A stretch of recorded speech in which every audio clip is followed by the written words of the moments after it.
এটা প্রতি বছরই ডাকসজ্জাটা প্রতি বছরই আমরা এভাবেই করে থাকি আর কি। নতুন নতুন একটু থিম হিসাবে আমাদের পুজোর মূল আকর্ষণ হচ্ছে মায়ের প্রতিমা সজ্জা।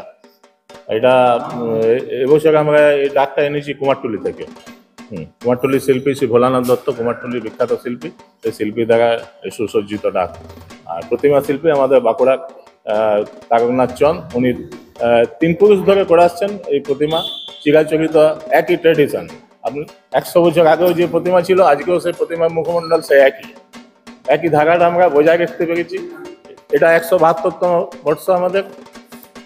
1854 সালে আমাদের এই মন্দিরে প্রতিমা স্থাপিত হয়।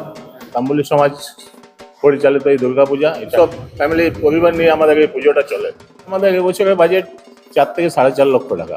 মাননীয় মুখ্যমন্ত্রীর যে অনুদানটা পাওয়া যাচ্ছে সেটা তো আমাদের খুব উপকৃত হয়ে আমরা। নান্টু কুন্ডু, সাধারণ সম্পাদক, বাঁকুড়া বড়তলানা রাজহাটি তাম্বুলি সমাজ দুর্গোৎসব সমিতি।